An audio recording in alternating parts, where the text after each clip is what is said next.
guys! Welcome back to Unicorn Storytime. I am going to be reading Chapter 6 of Cleo Edison Oliver, Playground Millionaire by Sunday T. Frazier. Chapter 6, On the Top of the World. For a moment anyway. After school, Cleo and Josh walked home.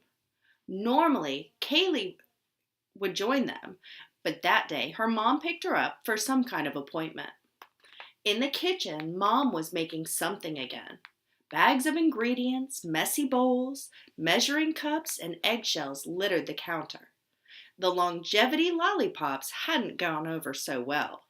Cleo's had gotten stuck in her throat and practically choked her to death. Mom turned off the mixer and gave them both kisses. "How was school?" JJ ran in and threw his arms around Cleo's waist. "Cleo!" It was nice to come home to an adoring fan. She hugged him back, and he headed for Josh. "Mom, guess what?" Josh said. "Emilio's in my class." He opened the pantry door, scavenging for a snack. "That's great. What are you making this time?" Cleo eyed the gritty batter suspiciously. It looked a little too much like something that had been digested once already. "Quinoa cupcakes." What? Mom held up a bag of birdseed. Quinoa. It's a miracle grain, full of protein. You can try one when they're done. No thanks. I'll just have one of these." She grabbed a chocolate chip protein bar from the pantry and peeled back the wrapper. "Can I open my avocado stand today?" "What about homework?" "Our teacher doesn't believe in giving a lot of homework." Mom eyed her skeptically. "Oh, really?" "I've just got a little reading. I can do it in between customers." "Okay, but you have to answer my question first. How was school?" "Fine. Except for dumb Jimmy Ryerson asking her questions about her birth mom. She thought she'd gotten over it, but there it was again, making her feel weird. Like she didn't belong. I like Mr. Boring. He does seem like a good guy." "You've met him?" "I emailed your teachers last week, just to introduce myself and our family, like I do every year." Of course. Cleo wished she wouldn't make such a big deal out of it, but Mom had made educating others about adoption one of her main missions in life. "Well, I've got a business to run." Cleo started towards the family room, where she'd stash all of her business stuff. "You know where to find me." Outside, the avocados on the ground were all half eaten. Barkley. He had ruined $10 worth of product.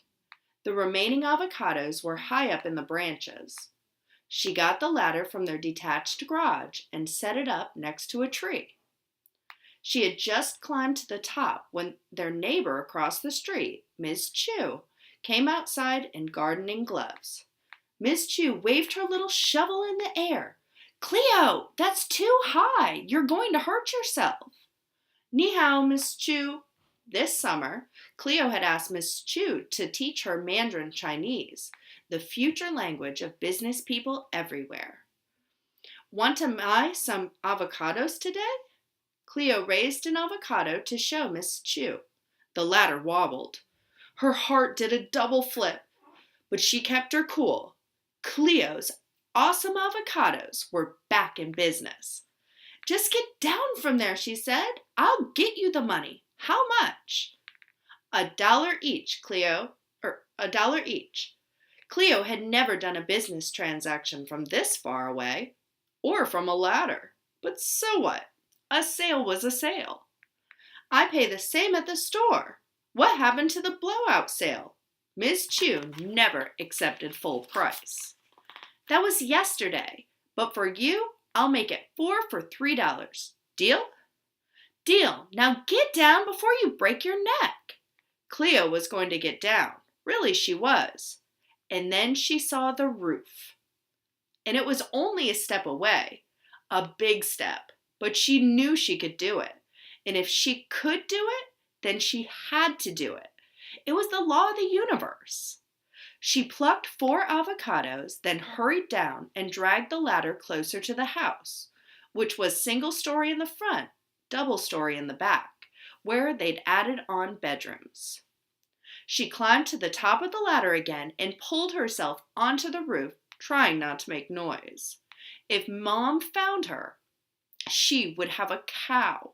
Not just a cow, a bull with horns. This was the kind of thing that would have her yelling Cleo's whole entire name to the whole entire neighborhood. Cleopatra Lenore Oliver! Get down from there right now! But she didn't want to get down. She was a Capricorn after all. Part mountain goat, according to fortune. Always climbing. Never satisfied until they reached the top. Cleo scrambled up the short slope to the pointy part in the middle. She looked down on the roof of Miss Jean's chicken coop. Gloria, Alice, and Susan B. pecked and scratched in the dirt yard. Big Betty was probably chilling out in the coop. Miss Jean had paid Cleo to chicken sit a few times. Easy money. On the other side of Miss Jean's was the Williamses. Cleo giggled at the underwear drying on a line in their backyard. It looked big enough to fit a giant panda. Beyond the Williamses' single-story house was Kaylee's palace of a house. It was pink, which Kaylee thought was horrible, but Cleo thought was splendiferous, with red Spanish tiles on the roof and a side balcony just right for sipping their tangy tangerine tonic, trademarked, which they'd made from the Ortega's tangerine trees and sold earlier in the summer. The Ortega's house stood out from their street like a flamingo in a flock of pigeons. It was exactly the kind of house Cleo would like to live in. Kaylee's bedroom window was open. Should she yell? She might get caught. But on the other hand, if her best friend would home, she would see her on top of her house. She cupped her hands around her mouth. Kaylee! Kaylee's gauzy blue curtains fluttered in her window. Kaylee! Kaylee didn't appear, but crouching there on the pinnacle of the roof, Cleo suddenly felt on top of the world. She put her feet on either side of the peak and stood straight up. Wowee! The view was amazing. She could see all the way to Audubon High School, where Dad taught computers and history. Dull, meaningless history. It was much more important to look ahead to the future. And she knew what the future held for her. More businesses. Because she was an entrepreneur, just like Fortune. Probably like lots of people in her birth family. An idea struck her so hard, it practically knocked her from her perch. She would start a business at school. She could see it all now. Her desk would become her executive office, the nerve center of Cleopatra Enterprises, Inc. Kaylee would be her COO, Chief Operating Officer, since she was the most organized person on the planet. Just then, the sky exploded with noise and the whoosh of beating wings. 100 wild parrots. She wasn't exaggerating, really, even though she had been known to on occasion. Landed in the camphor trees that towered over her house. They had been there before. They came and went around the neighborhood. A big, noisy, extended bird family. The fact that they had chosen to land right there at that very moment that she had this great thought. It was a sign. She knew it was. The birds squawked and flapped their wings as if they were cheering and clapping just for her. Barkley ran outside, barking and jumping up on one of the giant trees. Josh ran after him. Cleo ducked. Mom! Mom! Cleo's on the roof! Corn dogs in Costco. Ms. Chu came out on her front porch. She started waving and shouting too. Between the parrots screeching, Barkley barking, Josh tattling, and Miss Chew yelling, the corner of their street was louder than the floor of the New York Stock Exchange. It was almost loud enough to draw out the sound of Mom yelling her whole entire name to the whole entire neighborhood. Thank you for joining me. I'll see you next time for Chapter 7.